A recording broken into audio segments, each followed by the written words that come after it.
Seja muito bem-vindo a mais um episódio especial de final do ano aqui do Pega Visão. Sempre lembrando, para vocês de casa, vir aqui participar, falar de futebol comigo nos estúdios da Band. Manda um oi para mim no Instagram, manda um direct, @FernandoVerchai. Faço como os participantes que vieram aqui hoje falar de futebol. Vamos trazer agora esses dois participantes que fizeram parte da nossa história durante este ano.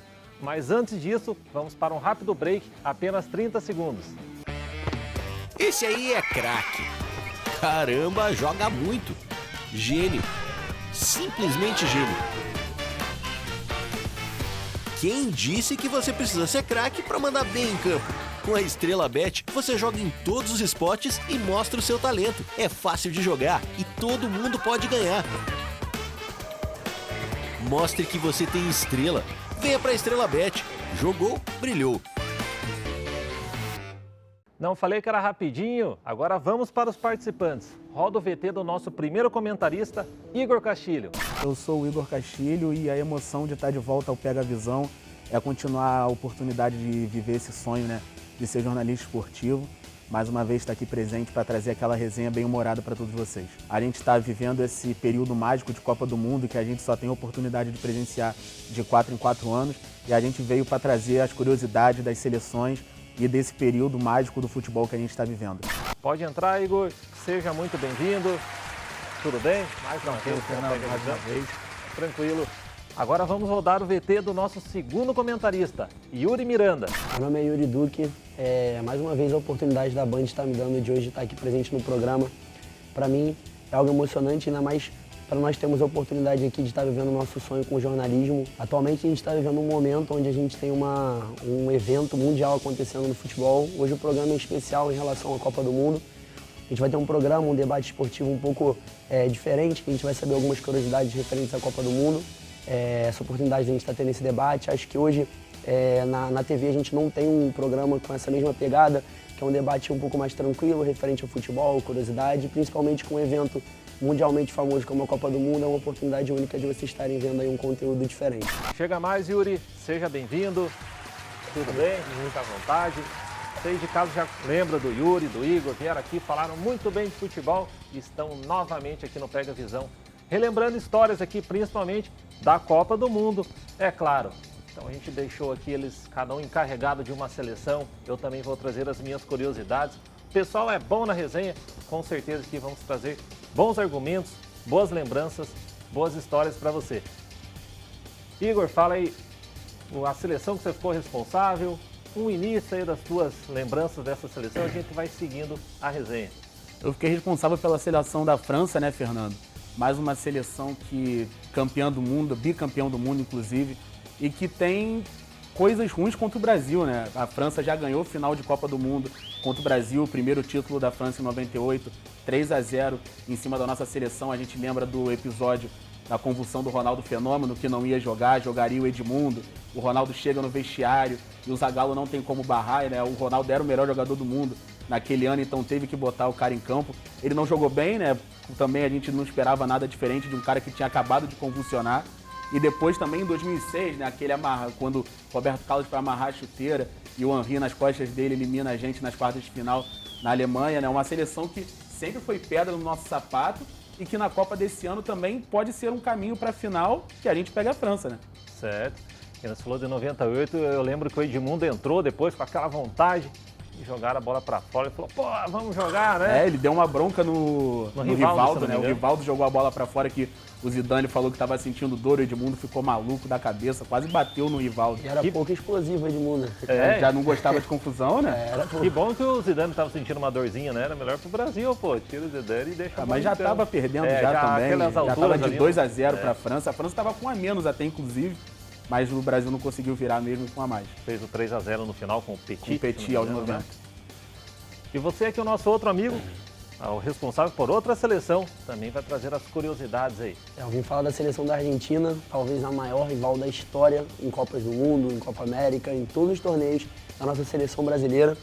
A Argentina, como sempre, vem em todas as Copas como uma das favoritas, independente do elenco que ela tem disposto para a competição, ela vem sempre favorita.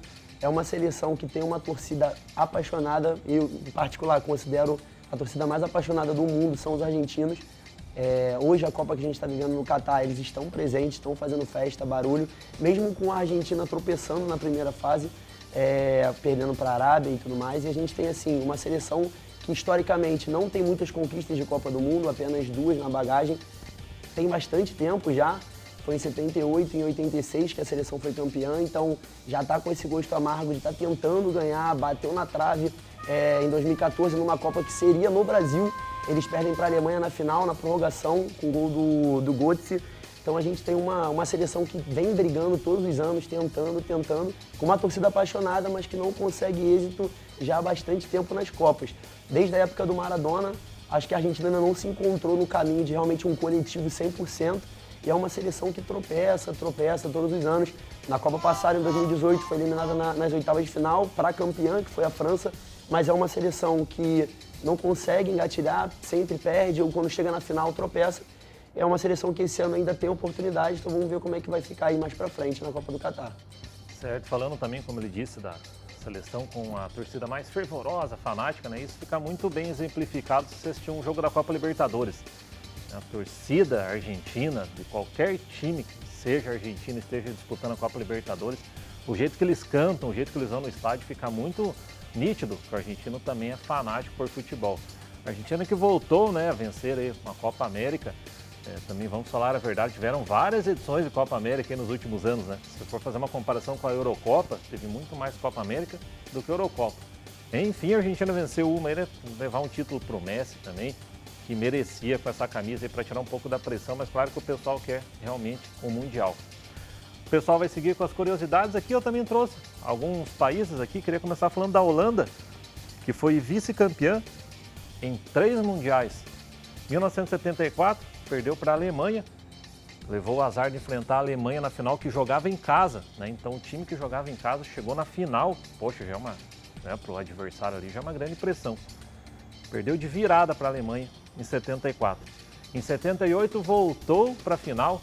Perdeu para a Argentina, do nosso amigo aqui, Mário Kempes, tal, fez o gol. E a Holanda perdeu na prorrogação para a Argentina, quer dizer, requintes de crueldade. Em 74 perdeu de virada, em 78 perdeu na prorrogação. Aí voltou em 2010 para a final, perdeu para a Espanha, 1-0, gol na prorrogação, 4 minutos antes do juiz apitar e ir para os pênaltis. Então, poxa, eu vou dar um exemplo, eu que sou atleticano. Quando o Atlético chegou na final da Libertadores em 2005, né, foi vice-brasileiro já em 2004. Aí foi para a final em 2005, perdeu para o São Paulo. Eu pensei, nossa, até o Atlético chegar na final de volta, né, aquele torcedor, não, mas vai chegar. Chegou, quase 20 anos depois, perdeu de volta, vice-campeão. Claro que contra o Flamengo eu estava até meio conformado já, mas demora, né? Quando você não tem, vou dar exemplo, um flamenguista chegasse na final, foi vice, mas ano que vem a gente está aí de volta. Agora, pô, quando você torce para o Atlético, para a Holanda, quando chega tem que vencer, né? Chega a vice, depois de 20 anos chega de volta, vice de volta, né? Pode ser que o Atlético chegue ano que vem, meu desejo seria esse, mas pode ser que demore mais 20 anos, aí tem que chegar e vencer, né? Então, torcer para a seleção brasileira, foi eliminado, mas venceu 5 vezes. Agora, quando você torce para um time, um país que já não, pô, quando chega 3 vezes vice-campeão, é complicado. Mas voltando agora para o Igor, para a seleção francesa, continua com as curiosidades, com as boas lembranças aí que você tem. Fernando, eu acho que esse sentimento que você falou agora do torcedor, de não saber quando o time dele voltaria a uma final, o torcedor da França não está muito acostumado, né, a jogar finais de Copa do Mundo, chegou em 2, ganhou as 2, mas agora também tem uma renovação nessa esperança, né, porque o craque da seleção francesa, o Mbappé, tem só 23 anos, é um garoto muito jovem, então tem ainda mais umas 3 Copas ainda pela frente, já tem 9 gols na edição dessa Copa do Mundo. É algo que caminha para ser o maior artilheiro das edições das Copas, né? A gente lembra que era o Ronaldo, em 2014 o Klose passou ele, o Klose tem 16 gols, o Mbappé pode ultrapassar essa marca. Uma seleção da França que chegou muito fraca nessa Copa de 2022, né? Perdeu grandes jogadores, perdeu o meio de campo que era titular, o Kanté e o Pogba, e também o jogador que acho que a maioria queria ver em campo, que era o Karim Benzema, né? Nomeado o melhor jogador do mundo. Também não teve essa condição de jogar, se machucou durante a preparação para a Copa. Outros nomes como o Nkunku também, mas o time do Deschamps consegue renascer das cinzas mais uma vez, mostrar um grande futebol, passa em primeiro do grupo, caminha a passos largos, né? Tem uma boa chance de passar da Inglaterra, vai ser um jogo difícil, mas pode chegar na final e tem grande chance de ser campeão. Certo, eu achei curioso que eu vi uma entrevista do Tite, que ele disse que se ele fosse técnico da seleção francesa, em 2018, onde a França foi campeã mundial, ele falou que poderia ser, né, provavelmente ele não seria campeão mundial com a França, porque ele enxerga o jogo de outra forma. Então, eu achei bem bacana, né? O Tite é um cara, assim, parece bem sincero, bem ético. Acho bacana as entrevistas dele. E ele tem essa humildade de falar, e não é por um lado, é humildade, por outro, pô, é o básico ali, o cara fala, eu enxergo o jogo de outro jeito. Meu sistema tático é assim, se o seu técnico da França, o Deschamps, acha outra forma, beleza, tá bom. Mas eu, né, minha forma de ver o jogo é diferente. E também o nosso amigo aqui comentou do Benzema, pelo menos deu uma vaga pro Giroud, conseguiu fazer um gol na Copa. Finalmente. Conseguiu não só fazer um gol na Copa, Fernando, mas como assumir o posto de maior artilheiro da seleção francesa. O posto que era do Thierry Henry, né, um grande craque. E agora o povo francês tem o Giroud, alguns até ironicamente falando, mas ele roubou o lugar do Henry. Também não é um jogador do nível que era o Henry, né? Mas também é um grande centroavante na história do futebol. E sobre a declaração do Tite, Fernando, a imprensa francesa fala muito que os jogadores da França gostam pessoalmente do Deschamps. Por isso que a França às vezes não apresenta um futebol tão bonito, mas que acaba apresentando resultado. Certo. E agora passando, né, novamente para a Argentina, para a gente mesclando aqui o assunto. Continue, amigo, com as suas boas lembranças. Acredito que a maior esperança da Argentina na Copa do Mundo em mais um ano seja o Lionel Messi, talvez um dos maiores jogadores da história. Contestado por alguns, talvez seja só atrás de Diego Maradona, para outros não, o Lionel já passou esse cargo. Acredito o seguinte, a Argentina, ela deposita todas as suas forças mais uma Copa no Lionel Messi, é o principal jogador, possivelmente a última Copa do craque. Acredito que assim, a Argentina ela vem para essa Copa igual nas outras, sendo uma das favoritas, mas carregando esse fardo de não conseguir ganhar esses títulos, como eu tinha falado antes. O Messi hoje ele tem uma função tão importante na Argentina que eu acredito que além de ser jogador, camisa 10, capitão, o Messi ele assume essa função de cargo de técnico junto ao elenco, né? Porque assim, quando pesa, numa situação de emergência, algo do tipo, sempre sobra pro Messi. Ele foi muito criticado no primeiro jogo contra a Arábia, quando a Argentina perde, porque o Messi ele criou, só que a Argentina perdeu, e aí o que importa no final é sempre criticar o principal jogador. Acredito que hoje, para essa Copa, ele tem a oportunidade sim, e ele carrega também um fardo histórico, né? A gente tem na Copa de 78, Mário Kempes como principal jogador, a gente tem o Maradona em 86 como principal jogador, e aí fica faltando o Messi, porque o Messi é considerado como um dos maiores argentinos da história, é um dos maiores argentinos da história, só que a Copa ele nunca consegue, então sempre bate na trave. E assim, é um jogador que depende desse título, eu acho que é o único título que falta para ele encerrar a carreira de uma maneira histórica e se tornar, na minha humilde opinião, o maior jogador da história do futebol, para mim é o Messi.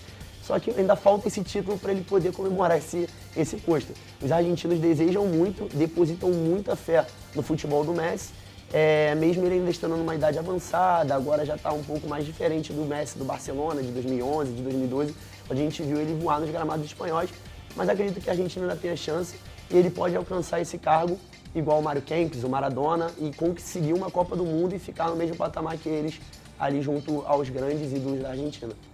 Certo, e o Messi que também busca essa identificação com o povo argentino. Mas claro que o Messi já tem identificação, pois nasceu na Argentina, sim, mas ele nunca jogou por nenhum clube argentino, profissionalmente, né? Diferente do Maradona, que foi pro Boca Juniors, o Kempes, que fez história também na Argentina. O povo ali na Argentina viveu isso. Eu fui no estádio, vi o cara jogando com a camisa do meu time, ou eu torcia pro rival, o Maradona que fez o gol. Enfim, né, o Messi já nunca jogou em nenhum clube da Argentina, foi direto pro Barcelona. Aí fica devendo, entre aspas, né, na seleção, porque um craque vai ficar devendo, é só conquistando o título para não dever nada, né? Então a pressão é grande e concordo com o que o amigo disse que isso, né, seria, claro, Brasil em primeiro lugar, mas eu aprendi também a gostar de futebol com os grandes jogadores, né? Por exemplo, o Zidane aqui do nosso amigo da França. Eu brinco que o Zidane e o Ronaldo Fenômeno me obrigaram a gostar de futebol, porque não tinha como, né, assistir o Zidane. Então, estou assistindo o jogo de Portugal, estou torcendo pelo Cristiano Ronaldo, ficou no banco, poxa, né, esse último jogo, falei, caramba, queria ver o Cristiano Ronaldo. E o Messi pela Argentina também, Brasil em primeiro lugar, mas é bacana você ver os craques aí, até porque hoje em dia na Copa do Mundo tem bem menos craques do que se você fizer uma comparação com algum tempo atrás. Aí, nossa, pegar só a seleção brasileira de alguns anos atrás, aí era imensamente superior a quase todas as seleções da Copa, né? Era o Ronaldo Fenômeno, Ronaldinho Gaúcho, o Rivaldo, nossa, dava gosto de ver mesmo. Hoje também, é bacana, mas vamos ser sinceros, tinha época que o Brasil estava no nível Pelé, então, nossa, daí nem se fala. E a relação do Messi com a imprensa argentina também não é muito boa, né? Não. Até porque o Messi, muitas vezes, a carreira dele é formatada toda no futebol europeu. Então, muitos torcedores espanhóis consideram até o Messi espanhol pelo tempo que ele jogou no Barcelona e tudo mais. E essa identificação dele com a Espanha, com o clube da Catalunha, é gigantesca, né? Eu acredito assim, você até pegando essa onda que você falou em relação aos grandes jogadores, é uma Copa que talvez gire a chave do futebol mundial dos últimos anos, talvez até do século XXI. Porque a gente pega, é a última Copa de Messi, é a última Copa do Cristiano Ronaldo, a gente tem a introdução do Mbappé, que talvez é a segunda Copa hoje do Mbappé, mas ele vai se tornar um protagonista. A gente tem até futuramente, pensando, né, até mesmo o Haaland entrando para uma futura Copa, a Noruega teria um jogador grande em nome do Haaland, entre outros jogadores que a gente pega na Inglaterra, futebol inglês. Então, estão montando um novo formato de carrossel de futebol, todo um trabalho, né, da Liga, da Premier League, trazendo para esse elenco assim que é formatado. E a diferença também que a gente vê é que o Mbappé ele ainda joga para a seleção, né? A gente vê a Argentina jogando pro Messi e o Portugal jogando pro Cristiano. Como se eles quisessem mesmo que coroar os dois como campeões do mundo, assim, numa possível despedida. O Cristiano tá mais perto de se aposentar, né? O Messi ainda tem um pouco mais de futebol profissional pela frente. O Cristiano até falou que se ganhasse a Copa do Mundo se aposentaria, né? O Messi acho que não, ainda tem futebol para jogar no PSG. Então a gente vê esse conjunto muito forte para chegar o título para eles. França e Inglaterra o mesmo modelo, mais ou menos, de futebol, né? A gente pega uma equipe que joga realmente pro time. A gente pega a Argentina, Portugal, que coloca um protagonismo em cima de Cristiano Ronaldo. No jogo que ele ficou fora agora, na última semana, o Cristiano Ronaldo, ele tá no banco. E o mais impressionante é que a mídia inteira, ela se movimenta pro banco de reservas e o jogo que está acontecendo realmente não importa. Na hora do gol do Gonçalo Ramos, eles filmam o Cristiano Ronaldo. Porque ele é tão gigante que às vezes o protagonismo dele assume o papel da seleção portuguesa. Então é uma coisa que a gente não vê na França e na Inglaterra. São seleções que têm um molde de futebol já implementado de anos e que jogam para a seleção, mesmo tendo Mbappé, mesmo tendo Harry Kane, que são grandes jogadores de futebol mundial. Então acredito que isso é até um ponto bacana da gente ver. São seleções que jogam em coletivo, né? E também destacando, né, os grandes jogadores, até como o nosso amigo falou que o Giroud superou o Thierry Henry.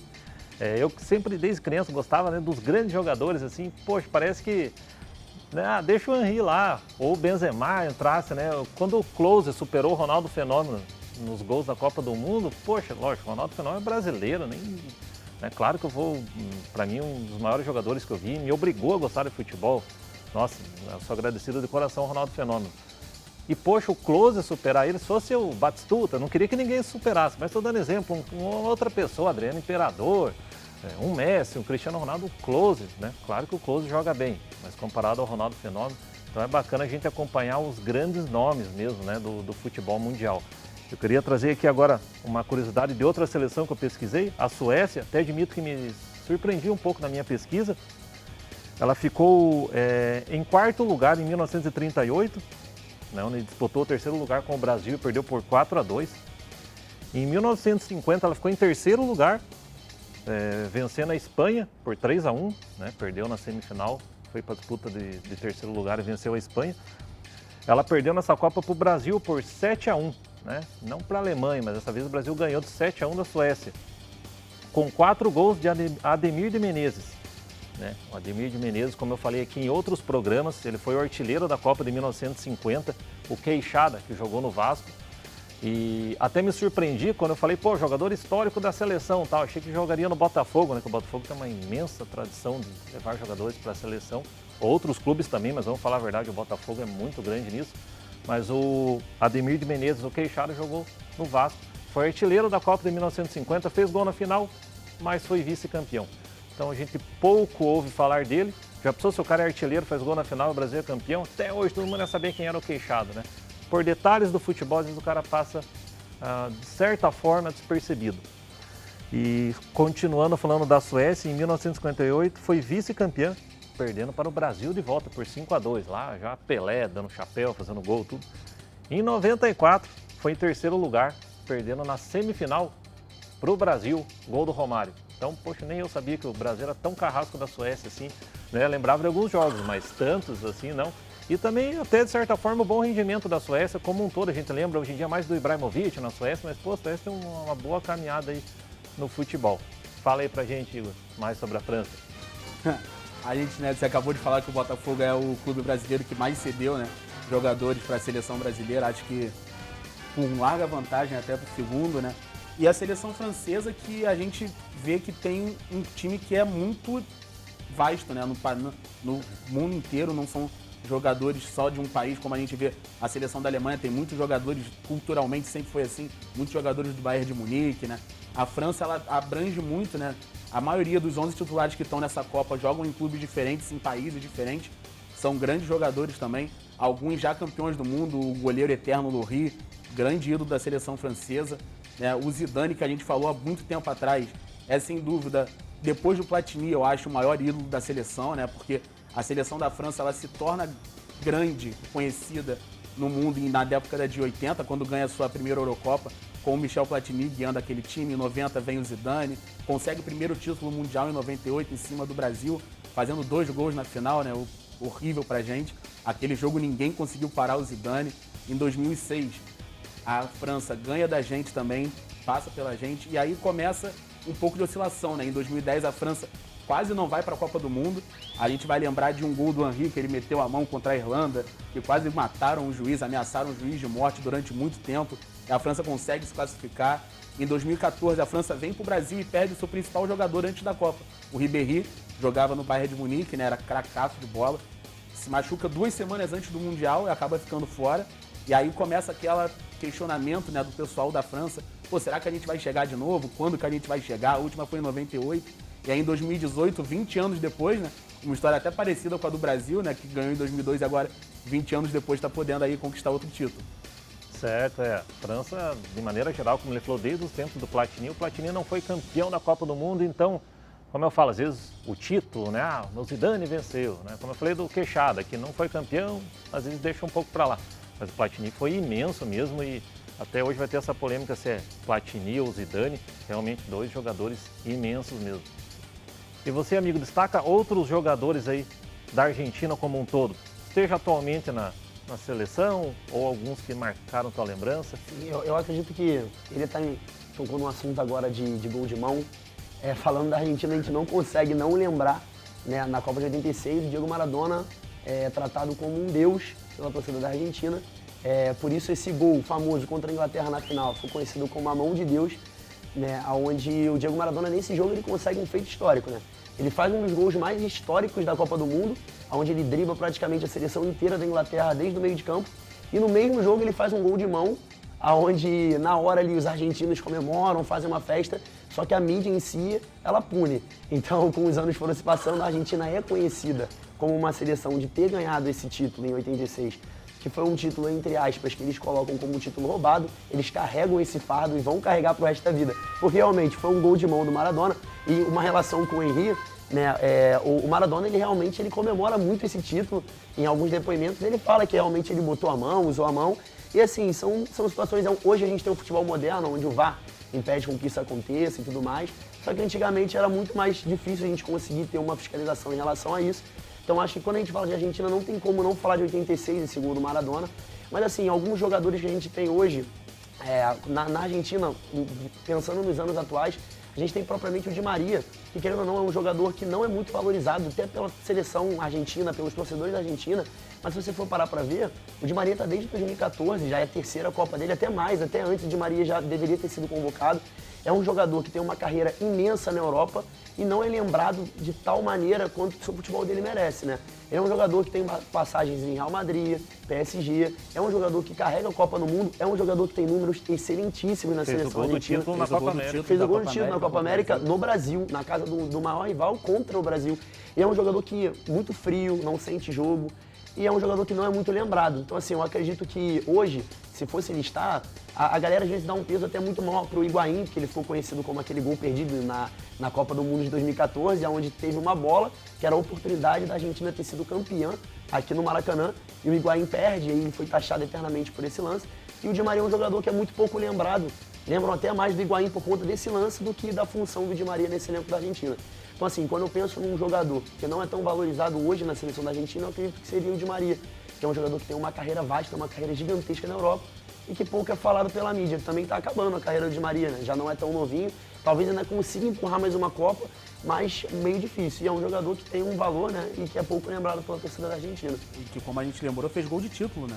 Por uma seleção que não ganhava nada expressivo há muito tempo e que praticamente vinha apanhando do Brasil, né? Esse eu acho que é o termo certo. A gente batia na Argentina praticamente todo o campeonato que a gente enfrentava. E a Argentina vem no Maracanã, numa Copa América que a gente achava que ia ganhar de lavada, faz um gol no Maracanã, tudo bem que depois a gente controlou o jogo, mas não conseguimos empatar, então é mérito totalmente deles e com gol de Di Maria. E batem, entre aspas, um recorde, né? Porque o Tite tem uma seleção formatada e eles são uma das únicas seleções que conseguem derrotar a seleção do Brasil, né? Que o Tite tem poucas derrotas pela seleção. E assim, até tocando nesse assunto, o Di Maria, até mesmo ele é pouco lembrado. Ele faz o gol do título aqui na Copa América no Maracanã e esse é o principal jogador, porque ele ganha um título pela primeira vez pela seleção da Argentina e todo o mérito cai para cima dele. Muito pouco se lembra que o Di Maria fez o gol do título. Então acho que é um jogador que deveria ser um pouco mais valorizado dentro da seleção argentina, até mesmo tirando o futebol dele em outros clubes, porque ele não é protagonista em nenhum dos clubes que passou. Passou no Real Madrid, tinha Cristiano Ronaldo, passou agora no PSG, tinha Mbappé, depois pegou até uma fase com o Neymar, são os principais jogadores, mas na Argentina o Di Maria tem um protagonismo que muitas vezes não é lembrado. E assim, é complicado para um jogador do tamanho dele, né? Hoje com uma carreira gigantesca na Europa. E é interessante lembrar também Higuaín pela Argentina e Benzema pela França. Os dois jogando no Real Madrid, disputavam posição e o Benzema acabou ficando, ganhou a titularidade, foi campeão, artilheiro e no fim das contas no Real Madrid, vamos dizer que o Benzema se consagrou muito mais, né? Mas lembrando que nenhum dos dois é campeão da Copa, né? O Higuaín perdeu a chance de 2014 e em 2018 o Benzema não estava porque tinha um problema de relação com o Deschamps por causa de uma chantagem com o Balbuena. Isso. E aí o Benzema não era convocado, tanto que o titular foi o Giroud, que até também é um pouco do que ele falou sobre o Di Maria, né? Tem um pouco disso do Giroud na França. É um jogador que a mídia bate muito em cima, principalmente porque não fez gols na Copa de 2018, né? Sim. O que se cobra de um centroavante é gol, mas o Mbappé conseguiu suprir a necessidade dele, o Griezmann também. E agora nessa Copa tá fazendo os golzinhos dele, né? E quem sabe busca um bicampeonato. Certo. Olha, a resenha foi muito boa hoje. O pessoal veio preparado mesmo. Desde já agradeço a presença deles aqui. Maravilha! E antes de saber o que os nossos comentaristas acharam de vir aqui no Pega Visão pela segunda vez, eu tenho um recado muito importante para você. Fala galera, a Estrela Bet foi eleita este ano a melhor casa de apostas do Brasil. A Estrela Bet também é patrocinadora de diversos clubes no país, entre eles Internacional, Remo e CRB.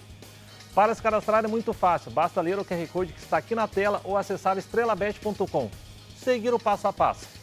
Para começar a apostar, a Estrela Bet tem a opção de depósito via Pix, que cai na mesma hora na sua conta. São diversos esportes, campeonatos pelo mundo para apostar, além de cassinos e jogos virtuais. Então não perca tempo, aproveita que hoje o dia está recheado de bons jogos. Entra aí na Estrela Bet para fazer aquele dinheirinho extra no final de semana. A Estrela Bet traz presentes aqui para os nossos participantes. O Igor vai gostar, já tem a estrela do Botafogo. Já, mais uma, né? Fala aí pra gente suas palavras finais nesse segundo dia aqui no Pega Visão. Fernando, agradecer mais uma vez, né, a você, a Band, pela oportunidade de ser comentarista mais uma vez aqui no Pega Visão, né? Segunda vez que eu tô voltando para cá. E é um sonho realizado, né? A continuação, porque não acabou. Ainda tem uma carreira de jornalismo muito longa pela frente, falando de futebol e trabalhando dentro do esporte. Ótimo. Nossa amiga vascaíno, mas aqui é a estrela da Estrela Bet. Preto e branco. O segundo, né? Fala aí suas palavras finais. Mais uma vez agradecer a Band, a Estrela Bet, ao Verchai pela oportunidade de estar aqui hoje na Band, mais uma vez realizando um sonho de criança, de estar aparecendo na televisão, de estar mostrando o meu valor junto ao jornalismo. Mais uma vez, segunda vez que a gente está aparecendo aqui, oportunidade única, acho que todo mundo que senta aqui nessa cadeira realiza um sonho de estar podendo mostrar seu valor, tudo isso. E assim, para mim é mágico estar hoje aqui de novo, agradecendo mais uma vez, obrigado Verchai, obrigado Band, Estrela Bet, e é isso, obrigadão. Obrigado, agradeço a vocês também. Se o programa tivesse 2 horas hoje aqui, a gente conseguiu falar com o pessoal, veio afiado mesmo. Então tá bom, vou me despedindo aqui, até o próximo domingo, fiquem com Deus, um beijo.